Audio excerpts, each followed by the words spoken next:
Good morning, good afternoon. PDF history का आप लोग के पास थोड़ा भी नहीं होगा। जितना पीडीएफ था सब खत्म हो गया। जितना पीडीएफ में था सारा पीडीएफ पढ़ा दिए हैं। ठीक है, अब आपको एक सेकेंड पीडीएफ देंगे और क्लास ओपन होने वाला है। हम आपको 1 से 2 दिन में सूचना दे देंगे। कल आपको इसकी सूचना दे देंगे कितने तारीख को क्लास ओपन होगा। ठीक है। टोक्यो ओलंपिक देख रहे हैं क्या? देख, मतलब भारत में या तो ओलंपिक को लेकर कोई खास प्लानिंग होती नहीं है, लेकिन फिर भी हमारे खिलाड़ियों ने अपने दम पर बहुत मेहनत किया है। चलिए, हम आपको हिस्ट्री का टाइमिंग थोड़ा सा आज डिस्टर्ब रहा था इधर। हम आप इस टाइम हिस्ट्री बता रहे हैं, आपको विजयनगर के बारे में पढ़ा रहे थे। आप याद कीजिए कि हम आपको पहले पढ़ाए थे कौन सा? दिल्ली सल्तनत। दिल्ली सल्तनत सेम उसी तरह ये भी है, दिल्ली सल्तनत। दिल्ली सल्तनत में कुल कितने राजवंश थे भैया? 5। कौन सा? पहला गुलाम वंश, स्लेव डायनेस्टी। गुलाम के वंश खिलजी वंश, खिलजी वंश, तुगलक वंश। ये 3 ठो थोड़ा काम लायक थे सब। इसके बाद ही दोनों बकलोल हुआ सब, चाहे वो सैयद वंश हो चाहे वो लोधी वंश हो। दोनों में से कोई खास काम का नहीं हुआ। इसके बाद कौन सा वंश था? दिल्ली सल्तनत के बाद 6वां नंबर पे आएगा मुगल वंश। मुगल वंश। लेकिन हम आपको बताए थे कि तुगलक वंश में शासन था मोहम्मद बिन तुगलक का। इस मोहम्मद बिन तुगलक के शासनकाल में 2 साम्राज्य अलग हो गए थे। एक था विजयनगर और दूसरा था, बताइए, आप बताइए। विजयनगर हम बता दिए, दूसरा आप बताइए। विजयनगर के बाद कौन सा अलग हुआ था?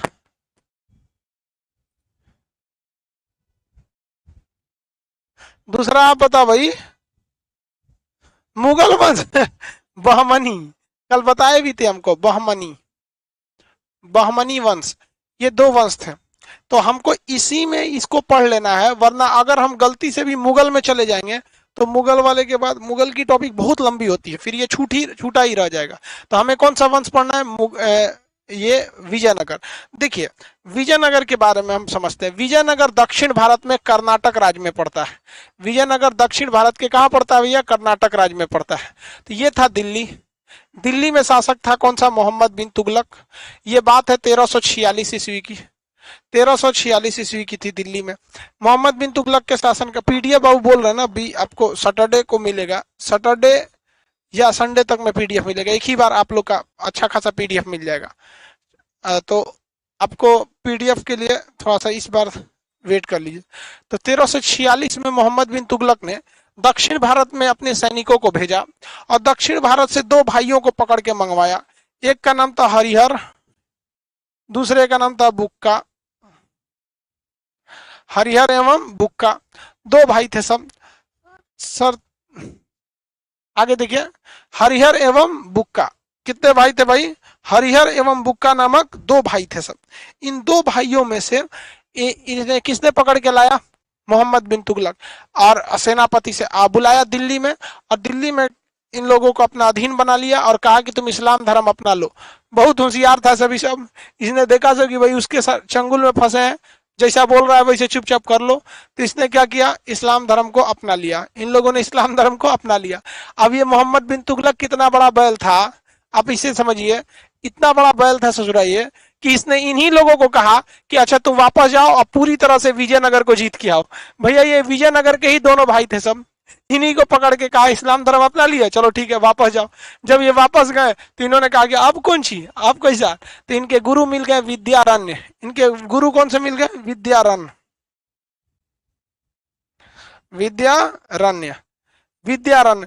विद्यारण्य ने इनके गुरु मिले, इन्होंने इन्हें वापस हिंदू धर्म में लाया और कहा कि इसी के खिलाफ बगावत कर दो। तो इसने कह दिया, इन दोनों भाइयों ने मोहम्मद बिन तुगलक के शासनकाल में बगावत करके, और इससे क्या हो गए? अलग हो गए। और अलग हो गए और अपने पिता, इनके पिता का नाम था संगम, और संगम के नाम पर यहाँ एक वंश की स्थापना कर दिया जिसका नाम रखा गया संगम वंश। कौन सा? संगम वंश की स्थापना कर दिया गया। समझा गया कि नहीं? कौन सा वंश? संगम वंश। किसी को कोई दिक्कत है?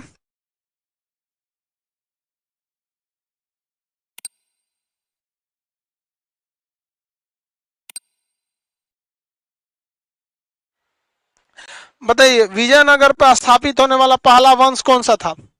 विजयनगर पर स्थापित होने वाला पहला वंश कौन सा था? संगम वंश। कौन सा वंश? संगम वंश। संगम किसका नाम था? संगम पिता का नाम। गुरु का नाम? इन दोनों भाइयों के गुरु का नाम विद्यारण्य। दोनों भाइयों के गुरु का नाम क्या था? विद्यारण्य। दोनों भाई संगम संगम के नाम पर इन्होंने संगम वंश की स्थापना कर दिया। ये संगम वंश की स्थापना 1336 में इन्होंने कर दी। इसकी राजधानी इन्होंने किसे बनाई? हम्पी को बनाया। हम्पी कहां पर है? कर्नाटक में है। केआर लिख देते हैं, कर्नाटक में। 1336 ईस्वी में। यहाँ 46 लिख दिए क्या? 1336 ईस्वी में इन्होंने हम्पी को अपनी राजधानी बनाई थी। किसे राजधानी बनाया? हम्पी को। हम्पी कहाँ है? कर्नाटक में। हम्पी कहाँ है? कर्नाटक में। अभी जो है ये कर्नाटक में, अभी हम्पी को तो वर्ल्ड यूनेस्को के धरोहर में भी इसे रखा गया है। तुंगभद्रा नदी के तट पर। किस तट पर? तुंगभद्रा नदी के तट पर। कहां पर? तुंगभद्रा नदी के तट पर। अब हम लोग पढ़ते हैं संगम वंश के बारे में। अब आप कहिएगा सर विजयनगर क्या है और संगम वंश क्या है? तो देखिए, विजयनगर एरिया का नाम है। जिस तरह से पूरा भारत एरिया का नाम था और अलग अलग वंशों ने शासन किया, गुलाम, खिलजी, तुगलक, सैयद, उसी तरह संगम वंश एक एरिया का नाम है। अब इस पे जिस वंश का शासन रहेगा, संगम वंश का शासन रहेगा तो संगम वंश, सालू वंश, तुलु वंश, अरविडू वंश। तो उसी तरह जिस तरह से सल्तनत काल में 5 राजवंशों का शासन था, उसी तरह से हरिहर एवं इसमें विजयनगर पे 4 वंशों का शासन था। सबसे पहला राजवंश का नाम क्या था? सबसे पहले राजवंश का नाम था संगम वंश। कौन सा? संगम वंश। चलिए स्टार्ट कर देते हैं हम संगम वंश के बारे में। संगम वंश, किसी को कोई दिक्कत नहीं? इसका पहला राजा का नाम क्या था? हरिहर प्रथम। फर्स्ट राजा इसमें हरिहर प्रथम। हरिहर प्रथम, हरिहर फर्स्ट। देखिए, हरिहर फर्स्ट जो थे इस वंश के संस्थापक थे। संस्थापक, बड़ा भाई था हरिहर एवं बुक्का में। हरिहर प्रथम संस्थापक थे। इन्हें वेदों में बहुत ज्यादा दिलचस्पी थे। इनके दरबार में एक गुरु रहते थे जिनका नाम था सायान। सायान नाम के इनके दरबार में एक बहुत बड़े ज्ञानी रहते थे, सायान। सायान ने एक पुस्तक क्या लिखा था? वेद पर टीका लिखा था। वेदों पर टीका, वेदों पर टिक्का लिखा था। टिक्का, टिक्का क्या होता है भाई? वेदों पर कमेंट्स, मतलब वेदों में कहीं मजाक वाली चीज है, कहीं हंसी मजाक है, तो थोड़ा बहुत आपका कमेंट नहीं होता है किसी चीज पर। देखो भैया यहाँ थोड़ी सी गड़बड़ी है, इसमें ऐसे ना हो कि ऐसे होता तो ज्यादा अच्छा रहता, या कहीं हंसी मजाक की कहानी है तो उसमें और मिर्च मसाला जोड़ के और बता देना। तो इन्होंने क्या किया? वेदों पर कमेंट किया, टीका टिप्पणी करके एक लिखा था। इसका शासनकाल हरिहर प्रथम का उतना अच्छा मतलब बड़ा नहीं रहा। हरिहर के बाद आया बुक्का प्रथम। हरिहर के बाद आया बुक्का प्रथम। हरिहर के बाद कौन आया था? बुक्का प्रथम आया। हरिहर के बाद आया बुक्का प्रथम। बुक्का प्रथम जो था, इसे वेद पढ़ने का काफी दिलचस्पी था। इसने उपाधि धारण किया वेद प्रतिष्ठापक।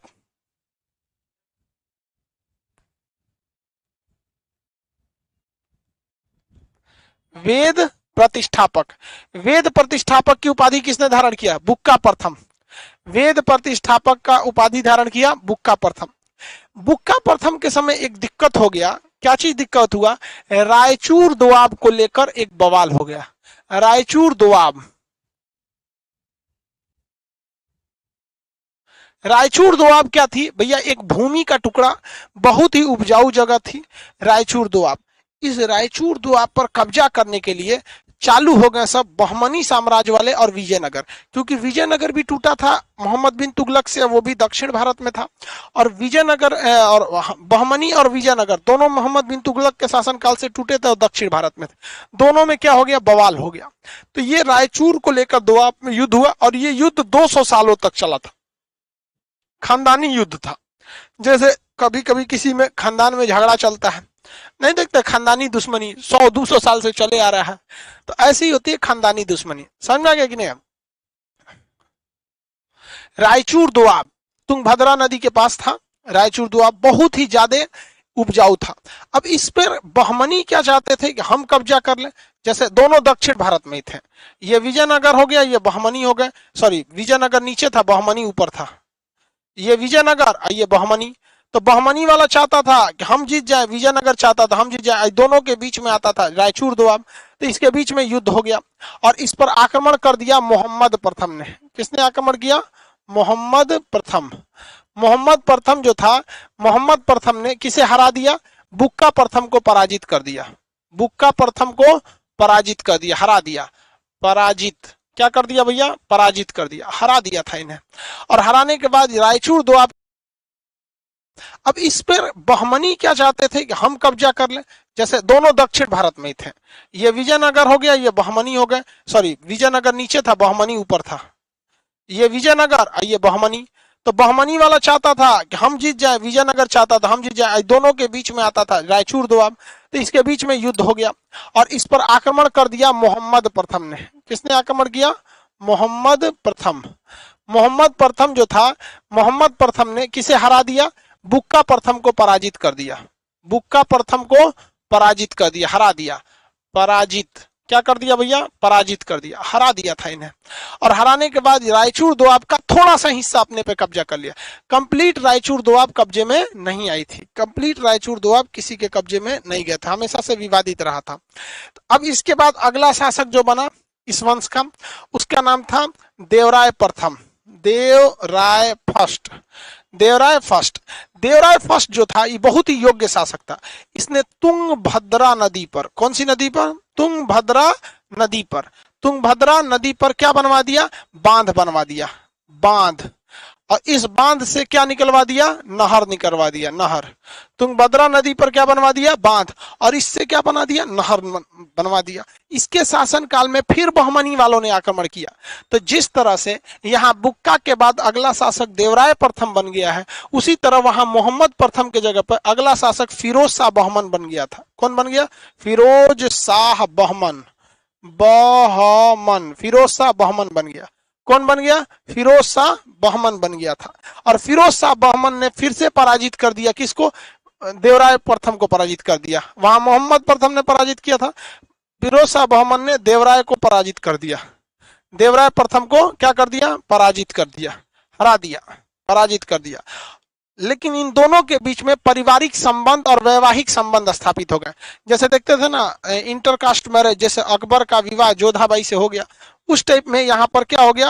वैवाहिक संबंध, वैवाहिक संबंध बन गया। अब दोनों रिश्तेदार हो गए सब। इस वैवाहिक संबंध से दोनों को आपसी लड़ाई थोड़ी सी कम हुई। इसने मुस्लिम सैनिकों को अपने यहाँ शामिल कर लिया। मुस्लिम सैनिकों को शामिल कर लिया अपनी सेना में। मुस्लिम सैनिकों को भी शामिल करने वाला शासक का नाम क्या था? देवराय प्रथम। और मुस्लिम सैनिकों में सबसे योग्य कौन थे? तो तुर्क के धनुर्धर थे। कौन थे? तुर्क धनुर्धर। तुर्क धनुर्धर। अब भाई ये सब तुर्क क्षेत्र, तुर्की के नहीं, तुर्क क्षेत्र। जैसे हम कहते हैं हिंद, तो हिंदुस्तान तो भैया आसाम में भी आएगा, कर्नाटक भी आता है, कश्मीर भी आता है। वैसे तुर्क एक बहुत बड़ा एरिया था, तो इसने तुर्क धनुर्धरों को शामिल किया।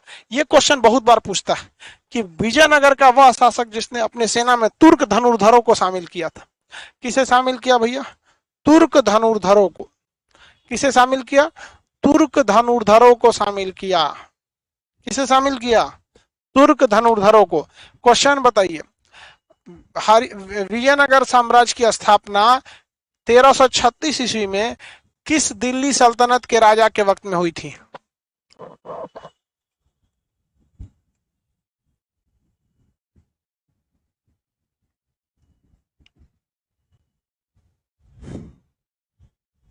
मोहम्मद बिन तुगलक। हरिहर एवं बुक्का ने जिस वंश की स्थापना किया उस वंश का नाम था संगम वंश। संगम वंश का नामकरण किसके नाम पर किया गया था? इनके गुरु का नाम क्या था? संगम वंश के नामकरण किसके नाम पर किया गया था? तो संगम का नामकरण इनके पिता के नाम पर किया गया। ठीक है, इनके गुरु जी का नाम क्या था? तो हरिहर एवं बुक्का का नाम के गुरु जी का नाम था विद्यारण्य। इनके गुरु जी का नाम था विद्यारण्य। विद्यारण्य। इस संगम वंश का पहला शासक कौन सा था? संगम वंश का पहला शासक था हरिहर प्रथम। हरिहर प्रथम के दरबार में उस व्यक्ति का नाम बताइए जिसने वेदों पर टीका लिखा है, वेदों पर कमेंट लिखा है, वेदों में हंसी मजाक वाले चीजों को और हाईलाइट किया, कुछ कमियों को उजागर किया। तो वेदों पर टीका टिप्पणी लिखने का काम हरिहर प्रथम के दरबार में किसने किया था? हरिहर प्रथम के दरबार में यह काम शायान ने किया था। किसने किया? शायान ने किया था। उनके दरबार में रहते थे। ये क्वेश्चन 10 बार पूछ चुका है। शायान, यह याद रखिएगा हमेशा, शायान। हरिहर प्रथम के बाद अगला शासक बना बुक्का प्रथम। हरिहर प्रथम के बाद अगला शासक बना बुक्का प्रथम। बुक्का प्रथम के समय में एक युद्ध चालू हो गया जो अगले 200 सालों तक चला। यह युद्ध किस जमीन के टुकड़े के लिए था? एक युद्ध चालू हो गया हरिहर बुक्का प्रथम के समय जो अगले 200 सालों तक चला। यह युद्ध बहमनी साम्राज्य वालों से चला। हालांकि अंततः जीत विजयनगर वालों की ही हुई, लेकिन इस क्षेत्र का नाम क्या था? जिस जगह का था, रायचूर दोआब। क्या नाम था? रायचूर दोआब। कौन सा दोआब? रायचूर दोआब। रायचूर दोआब जो था वो बहुत ही उपजाऊ था। रायचूर दोआब। बताइए, हरिहर बुक्का प्रथम को किसने पराजित किया? बुक्का प्रथम को पराजित करने वाला कौन था? तो बुक्का प्रथम को पराजित किसने किया? मोहम्मद प्रथम ने। मोहम्मद प्रथम कौन था? तो ये था बहमनी साम्राज्य। तो बुक्का प्रथम के बाद अगला शासक कौन आया? ध्यान से देखिए, बुक्का प्रथम के बाद अगला शासन कौन है? देवराय प्रथम। देवराय प्रथम ने नहरों, बहुत ज्यादा नहरों का निर्माण कराया। देवराय प्रथम ने किसका निर्माण कराया? नहरों का निर्माण कराया। बहुत सारे नहरों का निर्माण किसने कराया? देवराय प्रथम ने। किसने? देवराय प्रथम ने। किसने कराया? देवराय प्रथम ने करा दिया। किसी कोई दिक्कत? देवराय प्रथम ने करा दिया। अपनी सेना में तुर्क धनुर्धर किसने रखा? अपनी सेना में तुर्क धनुर्धर किसने रखा? देवराय प्रथम ने। देवराय प्रथम ने। देवराय प्रथम को किसने पराजित किया? देवराय प्रथम को किसने पराजित किया?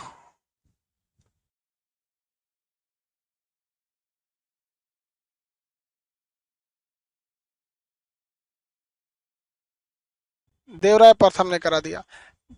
अपनी सेना में तुर्क धनुर्धर किसने रखा? अपनी सेना में तुर्क धनुर्धर किसने रखा? देवराय प्रथम ने। देवराय प्रथम ने। देवराय प्रथम को किसने पराजित किया? देवराय प्रथम को किसने पराजित किया? देवराय प्रथम को किसने पराजित किया?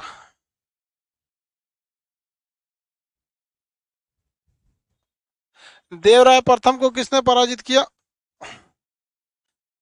फिरोज शाह बहमन। फिरोज शाह बहमन। इसके बाद अगला शासक आया देवराय द्वितीय। ये सबसे महान शासक था, देवराय द्वितीय। ये इस वंश में सबसे ज्यादा योग्य शासक कौन था? देवराय द्वितीय था। देवराय द्वितीय था। ये अपने सिंहासन के बगल में कुरान रखता था। क्या रखता था? कुरान रखता। सिंहासन के बगल में कुरान शरीफ, मुसलमानों का क्या है भाई? धार्मिक किताब है। कुरान रखता था। इसे हाथी मारने का बहुत शौक था, इसलिए इसे गज वेटका कहा जाता था। क्या कहा जाता है? गज वेटका। गज वेटका कहा जाता है। हाथी बड़ी मारता था ये, हाथियों का शिकार करता था। तो अलग अलग उस वक्त शौक था लोगों का शिकार करना। हिरन का शिकार करो, शेर का शिकार करो। आज करो ना, बेचारे सब अपने घट गए सब, अब जेल हो जाएगा, ज्यादा शिकार नहीं करना चाहिए। ठीक है, गज वेटका कहा। इसके दरबार में एक विदेशी यात्री आया था, इराक का रहने वाला था। इराक का यात्री था जिसका नाम था अब्दुल रज्जाक। अब्दुल रज्जाक एक पाकिस्तानी प्लेयर था, अब्दुल रज्जाक। अब हम लोग जब जवान थे ना, उस वक्त ये सब का प्लेयर हैं सब। हम लोग के वक्त में प्लेयर कौन था? बालाजी, राहुल द्रविड़, उधर इंजमामुल हक, इधर सौरभ गांगुली। अब तो हम लोग के वक्त में अलग अलग थे। आजकल पता नहीं कौन कौन आ गए हैं, समझे में नहीं आता है। चलिए ध्यान से देखिए, कौन आया था भैया? अब्दुल रज्जाक, इराक का। इसने एक किताब लिखा है जिस किताब का नाम है मतलाए साहेन। क्या नाम है किताब का? मतलाए साहेन। मतलाए साहेन। इस मतलाए साहेन फारसी भाषा में लिखी गई है। किस भाषा में? फारसी भाषा में लिखी गई है। इसमें संगम काल के बारे में जानकारी मिलती है। आजकल कोहली है, हम लोग के वक्त में कोहली वोहली कुछ नहीं थे लोग। उस समय का दुनिया अलग था वो। आजकल हम लोग के बाद में T20 नहीं होता था, IPL नहीं होता था, ये तो 10-15 साल से शुरू हुआ है। हम लोग के वक्त में वनडे होता था, टेस्ट मैच। हाँ, रिकी पॉन्टिंग था हम लोग के टाइम में, ऑस्ट्रेलिया का। एगो सेनवार्न था, एगो एगो मोट बाल रख लेता, ऑस्ट्रेलिया का बड़ी खतरनाक खेलता था वो। हाँ बोलो। हाँ, एगो एगो मोट बाल रख लेता, ऑस्ट्रेलिया का बड़ी खतरनाक खेलता था वो। हाँ बोलो।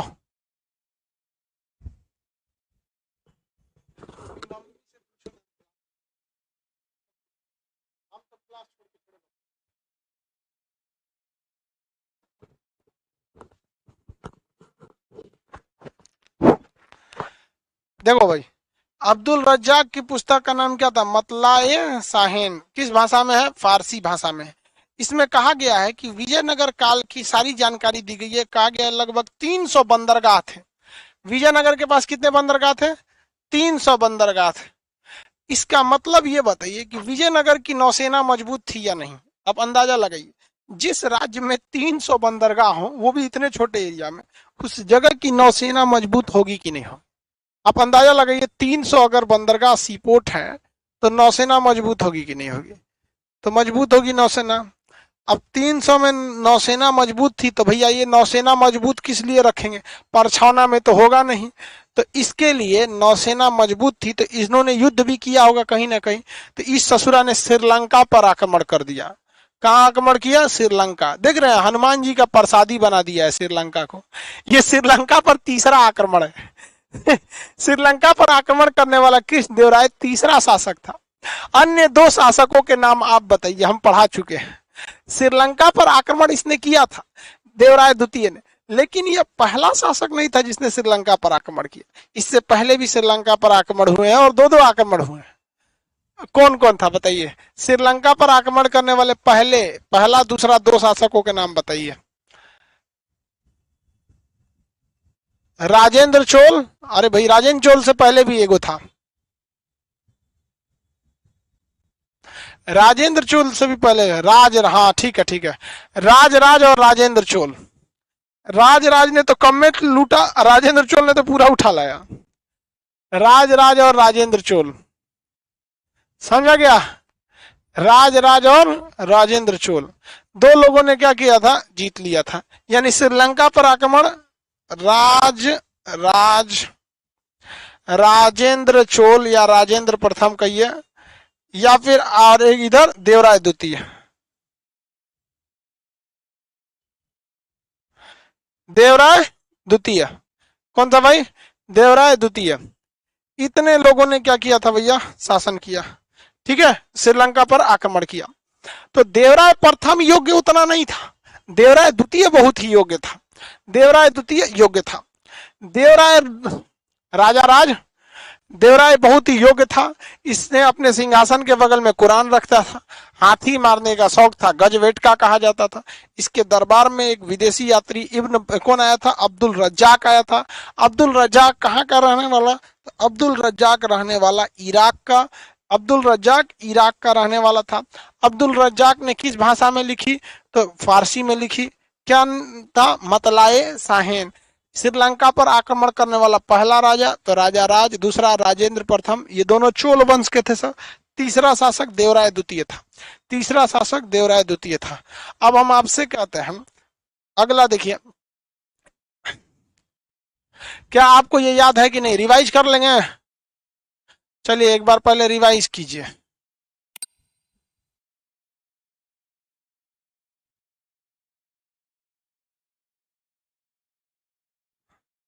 एक बार रिवाइज कीजिए।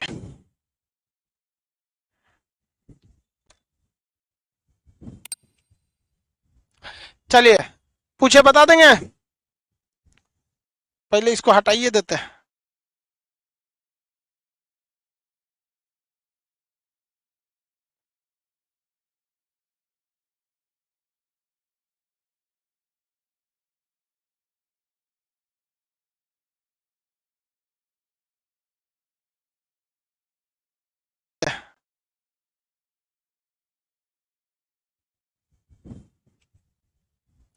चलिए पूछे बता देंगे, पहले इसको हटाइए देते हैं।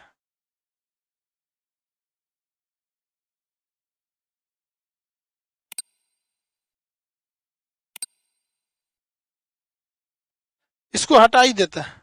अब सवाल पूछते हैं, तुर्क धनुर्धरों को किसने शामिल किया था? अपनी सेना में तुर्क धनुर्धरों को शामिल करने वाला विजयनगर साम्राज्य का शासक कौन था? चलिए वेरी गुड। कौन शामिल किया भाई? देवराय।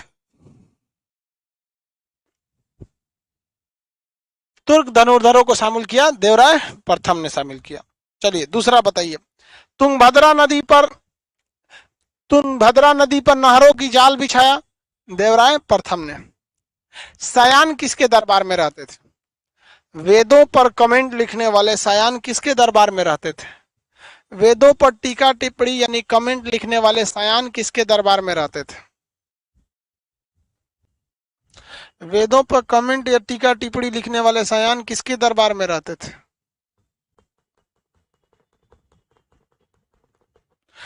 वेदों पे कमेंट लिखने वाले देवराय हरिहर प्रथम के दरबार में रहते थे। चलिए, विजयनगर साम्राज्य में यानी संगम वंश में सबसे योग्य शासक कौन था? संगम वंश का सबसे योग्य शासक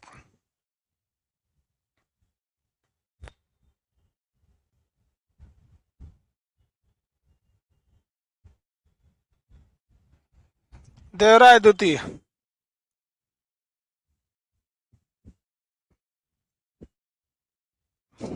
चलिए अगला देखते हैं। अब जरूरी नहीं कि सारे लोग अब योग्य ही आएंगे। अब देवराय द्वितीय योग्य आ गया है तो अब बकलोलों का भी तो आना जरूरी है। अब यहाँ एक शासक आया मल्लिकार्जुन।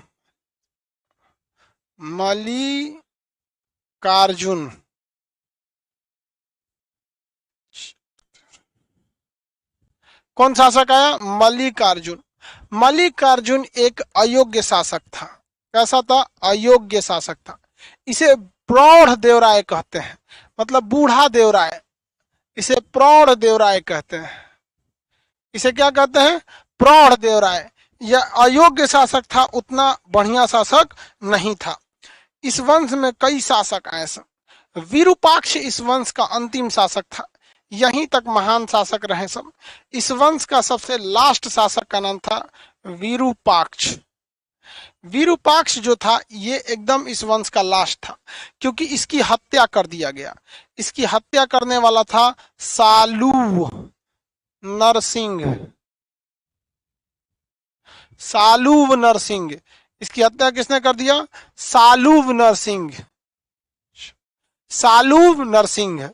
सालूव नरसिंह ने किसकी हत्या कर दिया? विरूपाक्ष की। इसे संगम साहित्य, संगम काल के इतिहास में प्रथम बलाहार की घटना कहते हैं। यानी इसमें मारा काटी बहुत कम हुआ है। जबकि दिल्ली सल्तनत में देखेंगे वो उसको काट के राजा बना, वो उसको काट के राजा बना, लेकिन यहाँ ऐसा नहीं हो रहा था। यहाँ पर ऐसा नहीं हुआ। ये पहली घटना थी जब राजा बनने के लिए मारा गया, इसलिए इस घटना को प्रथम बलाहार कहा जाता है। फर्स्ट बलाहार, प्रथम बलाहार की घटना कहा जाता है। अब आप बताइए अगला शासक कौन बनेगा? साली नरसिंह नहीं जी, सालू नरसिंह। सर हम कर्नाटक से हैं। अरे भाई साहब हम्पी से नहीं ना है। चलिए कोई हम्पी से होगा तो बोलिएगा भाई।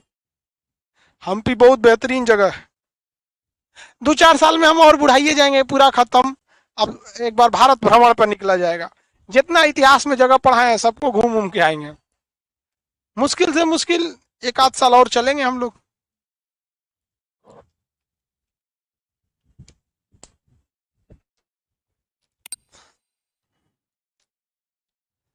ये बताओ भैया, राजा कौन बनेगा? राजा कौन बनेगा?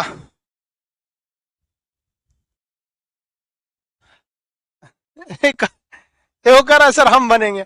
यहाँ चिड़िया उड़ खेल रहा है, राजा कौन बनेगा। हम पूछ रहे हैं कि यहाँ राजा कौन बनेगा, कह रहा हम बनेंगे। चोर सिपाही वाला गेम खेल रहा हो कि हम बनेंगे। सालू नरसिंह बनेगा। कौन बनेगा? सालू नरसिंह। सालू नरसिंह बनेगा तो इसकी हत्या किया था, इसका मतलब ये इस वंश का नहीं था, सेनापति था। इसने क्या करेगा? एक नया वंश स्थापित करेगा अपने नाम पर, सालूव वंश। कौन सा वंश? सालू वंश। संगम वंश अब क्या हो गया? खत्म हो गया। संगम वंश खत्म हो गया। सालू वंश के संस्थापक कौन थे? सालूव नरसिंह। सालूव नरसिंह। सालूव नरसिंह। सालू नरसिंह। सालू नरसिंह। ये सारे के सारे शासक जितने थे अयोग्य थे, इसमें कोई भी बेहतरीन शासक नहीं हुआ, सब मार कसोट करने वाले थे सब, कोई इसमें योग्य शासक नहीं था। इस वंश के संस्थापक का नाम था सालू नरसिंह। इस वंश का लास्ट शासक हुआ जिसका नाम था इम्माडी नरसिंह। इम्माडी नरसिंह। ये इम्माडी नरसिंह जो था ये भी बकलोल था। तो इम्माडी नरसिंह का जो सेनापति था उसका नाम था वीर नरसिंह। वीर नरसिंह। क्या नाम था? वीर नरसिंह। इसने कहा कि आप भी मरिए, इसको मार दिया। ये कहा कि मर जाइए आप। इस घटना को कहा गया सेकेंड बलाहार। बलाहार। द्वितीय बलाहार की घटना किसे कहा गया? सालू, देखिए, सालू नरसिंह ने मारा विरूपाक्ष को और खुद स्थापना कर लिया सालू वंश की। इसको लगा हम बहुत अच्छा रहेंगे, लेकिन इसके वंश में गलती से इसके यहाँ का डीएनए डिफेक्टेड था, सब अकलेल बकलेल होने लगे सब। तो जब इसके शासन काल में सब अकलेल बकलेल हुए सब, कोई अच्छा शासक ही नहीं बना। इस वंश का अंतिम शासक इम्माडी था। इम्माडी नरसिंह को मार दिया वीर नरसिंह और कहा कि भागो, अब हमारा शासन रहेगा। तो बताओ भैया, अब अगला शासक कौन बनेगा? वीर नरसिंह। कौन बनेगा? वीर नरसिंह। वंश सेम रहेगा या डिफरेंट? वंश सेम रहेगा या डिफरेंट? आप बताइए। वंश सेम रखें या डिफरेंस रखें? कौन सा वंश? अब वंश यही रहेगा कि चेंज करना पड़ेगा वंश? वंश करना पड़ेगा चेंज। वंश करना पड़ेगा चेंज। अब यहां आ जाएगा वंश का नाम हो जाएगा तुलु वंश। कौन सा वंश? तुलु वंश। अगला वंश हो गया तुलु। सालू वंश जो था, सालू वंश शुरू होते खत्म हो गया। तुलु वंश ये सबसे योग्य वंश था। विजयनगर पे जितने वंश शासन किए उन सब में सबसे योग्य वंश तुलु वंश, जिसके संस्थापक का नाम था वीर नरसिंह। वीर नरसिंह। वीर नरसिंह। क्या नाम था भैया? वीर नरसिंह। देखिए ध्यान से मेरी ओर देखिए भैया, ये भारत हो गया उस समय, लगभग लगभग समझिए ये भारत। ये है विजयनगर। विजय नगर, जीता हुआ नगर विजयनगर। इस पे कितने वंशों ने शासन किया? तो भैया जो विजयनगर साम्राज्य है, विजयनगर, इस पर 4 वंशों ने शासन किया। कितने वंशों ने? 4 वंशों ने शासन किया। अब इन 4 वंश में से कौन कौन सा वंश है? तो ध्यान से देखिए। पहला वंश बोलिए संगम वंश, हरिहर एवं बुक्का ने स्थापना किया। दूसरा वंश बोलिए सालू वंश, सालू नरसिंह ने किया। तीसरा वंश का नाम तुलु वंश, सबसे योग्य था तुलु वंश। और चौथा है आरवीडू वंश। आरवीडू वंश। हम आपको ये 2 वंश पढ़ा दिए, संगम और सालू पढ़ा दिए। तालु व आरवीडू वंश पढ़ाना है। तालु और आरवीडू वंश पढ़ाना है। ये 2 वंश पढ़ाना अभी बाकी है, जबकि वो 2 वंश हम पढ़ा दिए, मारियो दिए इसको। जब ये इसने इसके अंतिम राजा विरूपाक्ष को मारा तो कहा गया प्रथम बलाहार। जब ये सालू के अंतिम शासक जो थे यहाँ पर इम्माडी को मारा वीर नरसिंह, तो इसे कहा गया द्वितीय बलाहार। दुइये को बलाहार हुआ यहाँ। ये वंशों का जो ट्रिक है, अगर आप इनका ट्रिक देखिएगा तो इनका ट्रिक होता है संगम सतुआ। संगम सतुआ। सतुआ समझते हैं? बिहार में खूब खाया जाता है सतुआ। संग इस साउंड में प्रॉब्लम हो रहा है?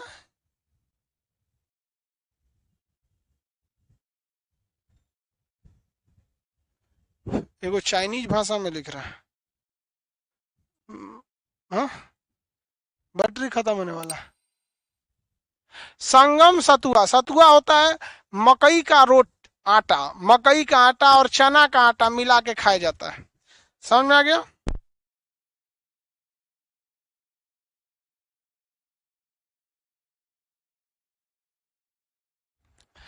देखिए सतुआ वगैरह को ऐसा मतलब एक, हालांकि बहुत ही विटामिन, बहुत ही पौष्टिक आहार युक्त खाना होता है सतुआ, लेकिन सतुआ को अक्सर मतलब गरीबी का प्रतीक मान लिया जाता है। ऐसे सतुआ बचपन में हम लोग खाने के लिए सतुआ लाते थे तो मेरी दादी कहती थी, ए चोरवा के ले आओ, क्यों देखू तो का कही सतुआ खाता रसन, खाना नहीं कि का कि नहीं कि यहाँ।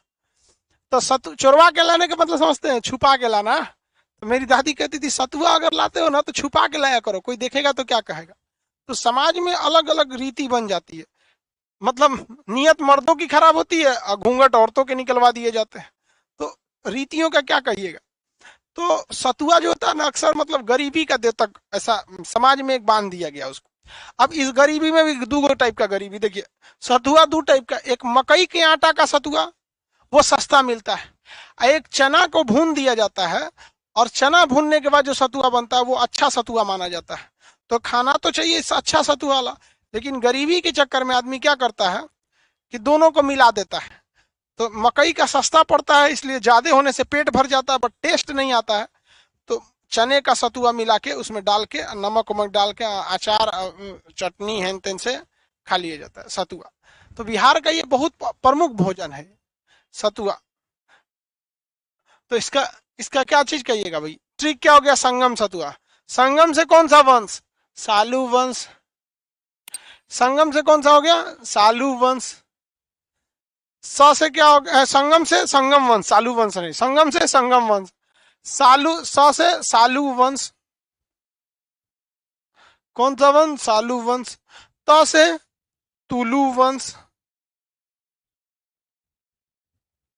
अ से आरवीडू वंश। टोटल कितने वंश हो गए, 4 वंशों ने यहाँ पर। दिल्ली सल्तनत में गुलाब खिले तो सांस लो, इसमें क्या हो गया, संगम सतुआ, संगम वंश, सालू वंश, तुलु वंश और वीडू वंश हो गया।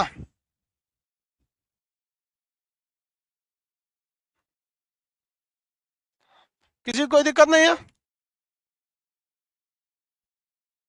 चलो भाई। अब हम लोग को कौन सा वंश पढ़ना है आप बताइए, कौन सा वंश पढ़ा है। संगम वंश तो पढ़ा दिए अच्छे से। संगम वंश की स्थापना हरिहर एवं बुक्का नामक 2 भाइयों ने अपने पिता संगम के नाम पर किया था। इस वंश का पहला शासक हरिहर था।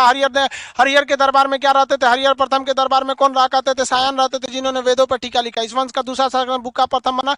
बुक्का प्रथम ने अपने वेद प्रतिष्ठापक की उपाधि धारण की। इसके शासनकाल में रायचूर दोआब को लेकर युद्ध चालू हो गया। मोहम्मद प्रथम ने इसे पराजित कर दिया। इस वंश का अगला शासक देवराय प्रथम बना। देवराय प्रथम ने तुंगभद्रा नदी पर नहरों का जाल बिछा के सिंचाई का काम प्रारंभ किया। इसके समय में फिरोज शाह बहमन ने इसे पराजित कर दिया। पराजित करने के बाद दोनों में वैवाहिक संबंध स्थापित हो गए। इसने अपनी सेना में मुस्लिमों को भी शामिल कर लिया। इसके सानुना में सबसे तुर्क धनुर्धरों को भी शामिल किया। इस वंश का अगला शासक देवराय द्वितीय बना, जो सबसे योग्य शासक था। इतने सिंहासन के बगल में कुरान रखता था, हाथी मारने का शौक था, गजवेट का कहा जाता था। इसके दरबार में इराक का यात्री अब्दुल रज्जाक आया था, जिसकी रचना फारसी में लिखी गई मतलाए साहिन है, जिसमें विजयनगर साम्राज्य की जानकारी लिखी गई और कहा गया कि उसमें 300 बंदरगाह थे। अतः इसकी नौसेना प्रमुख थी। यह तीसरा शासक था जिसने श्रीलंका पर आक्रमण कर दिया। राजा राज और राजेंद्र प्रथम के बाद ये तीसरा शासक था। इस वंश का अगला शासक मल्लिकार्जुन, जिसे पौड़ देवराय कहते हैं, अयोग्य था। इस वंश का सबसे अंतिम अंतिम शासक का नाम बताइए आप लोग। विरूपाक्ष। मार दिया किसने, सालू नरसिंह ने, प्रथम बलागार। सालू नरसिंह ने कौन सी स्थापना कर दी, सालू वंश की, किंतु अयोग्य था। इस वंश का सबसे अंतिम शासक था माडी नरसिंह। नाडी नरसिंह को मार दिया। वीर नरसिंह, मीर नरसिंह को मारने की घटना को द्वितीय बलाहार करते हैं। अगला वंश की स्थापना हो गया तुलु वंश। कौन सा वंश पढ़ाते हैं, तुलु वंश। हो गया, खत्म हो गया। मुश्किल से मुश्किल देखोगे 2 मिनट नहीं लगा होगा। रिवीजन करने में कितना मिनट लगता है, 2 मिनट। धड़धड़ा के एकदम रिवीजन मारो यार। अल्लाह का लग कर लिया कि रिवीजन का पढ़ना रिवीजन बराबर बना देता है। रिवीजन में चुटकी चुटकी में ऐसे पूरा, अगर इतिहास जितना है ना अगर उसको रिवीजन करें तो मुश्किल से मुश्किल 2 से 2.5 घंटा लगता है। पूरा रगड़ दो एकदम। सुस्ता सुस्ता के करोगे तो मैक्सिमम तुमको 5 घंटा टाइम चाहिए, 5 घंटा मैक्सिमम। तो सोचो अगर इतिहास एक बार पढ़ लो, हफ्ते में एक घंटा समय निकाल लो कि हाँ प्राचीन इतिहास आज निपटा देते हैं 1-2 घंटा में, मध्यकालीन 1-2 घंटा में निपटा देते हैं और उधर निपटा देते हैं, क्या दिक्कत है? अब समझाना थोड़ी है, अब जब पढ़ा दिए हैं पढ़ाने में टाइम लगता है क्योंकि वहां समझाना रहता है। रिवीजन में क्या आग दे मार दिए यहाँ पे। 1326 मोहम्मद बिन तुगलक के समय में टूट के अलग हुआ, इन्हें मुस्लिम धर्म अपना लिया तो वापस भेजा, तो अपने गुरु विद्यारण के राह में शरण में आके दोबारा इन लोगों ने हिंदू धर्म अपना के विजयनगर साम्राज्य की स्थापना कर दी। इसमें कौन सी करना है? चलो तुलु वंश की देखते हैं हम लोग। कौन सा वंश? तुलु वंश। ये रहा। तो देखिए भैया, तुलु वंश की स्थापना किसने किया? वीर नरसिंह ने। वीर नरसिंह ने मारा था इमाडी को द्वितीय बलहार की घटना कर। वीर नरसिंह का पुर्तगाली गवर्नर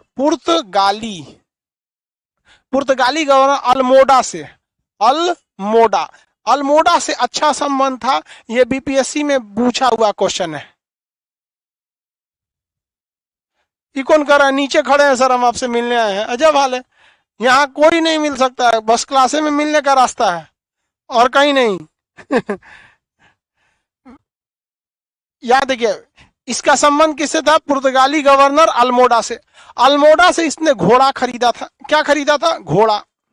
देखिए, यूरोपीय घोड़ा कुछ स्टालियन कैटेगरी के घोड़े होते हैं। यूरोपीय घोड़े बड़ी समझदार होते हैं, सब सीधे भागते हैं सब।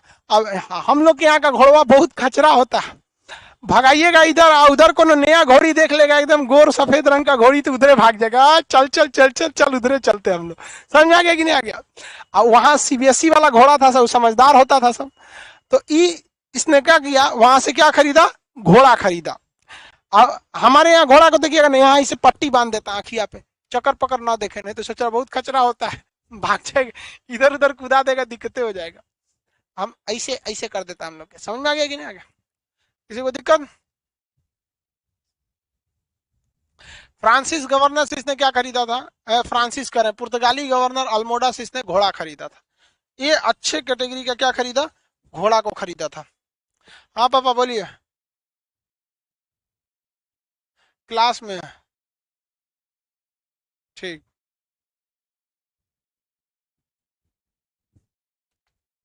चलिए ध्यान दीजिए। अब इसका यही वो बढ़िया काम था, घोड़ा खरीदा था। इस वंश का अगला शासक बना कृष्ण देव राय। याद रखिएगा, कृष्ण देव राय। बबुआ मेरी ओर तनी ध्यान दो। सीबीएसई वाला घोड़ा, हाँ वो यूरोप में सीबीएसई वाला घोड़ा रहता है सब। दुनिया का हर जानवर में कैटेगरी मिलेगा, एगो हिंदी मीडियम वाला, एगो सीबीएसई बोर्ड वाला। समझ में आ गया? जो थोड़ा सा कमजोर टाइप का रहा है, इसे कमजोर जानवर सीबीएसई। और सीबीएसई वाला में एक ही खासियत रहता है, साफ सुथरा रहता है सब, बस। और कोई खासियत तो कुछ खास रहता नहीं। हिंदी मीडियम वाले से लड़ाई होगा तो पटक देगा सही से। चलो ध्यान दो, ये जो है कृष्ण देवराय। कृष्ण देवराय जरा ध्यान से इधर मेरी ओर समझिए तो थोड़ा। अब मेरी ओर ध्यान से देखिए। विजयनगर की स्थापना जब हो रही थी तो यहां तुगलक वंश चल रहा था, तो इसमें संगम वंश तो पटक देगा सही से। चलो ध्यान दो, ये जो है कृष्ण देवराय। कृष्ण देवराय जरा ध्यान से इधर मेरी ओर समझिए तो थोड़ा। अब मेरी ओर ध्यान से देखिए। विजयनगर की स्थापना जब हो रही थी तो यहां तुगलक वंश चल रहा था, तो इसमें संगम वंश, तो जब तुगलक वंश था तो यहाँ संगम वंश था। सैयद वंश आया तो यहाँ सालू वंश आया। लोधी वंश आया तो यहाँ तुलु वंश आ गया। अब तुलु वंश चल ही रहा था कि लोधी वंश मरा के मुगल आ गए। अब मुगल में शुरुआत किसने किया? बाबर ने किया। तो जब यहाँ बाबर आ रहा था, जब यहाँ बाबर, तो विजयनगर साम्राज्य में किसका शासन चल रहा था? कृष्ण देव राय का। बाबर ने अपनी आत्मकथा तुजुक ए बाबरी में कहा है कि जब मैंने भारत पर आक्रमण किया तो उस समय सबसे योग्य शासक कृष्ण देव राय था। सोचिए, अपनी किताब में भी बाबर कहता है कि सबसे योग्य शासक कृष्ण देव राय था। तो क्वेश्चन पूछेगा कि बाबर का समकालीन कौन था? कृष्ण देव राय। और सबसे योग्य शासक था कृष्ण देव राय।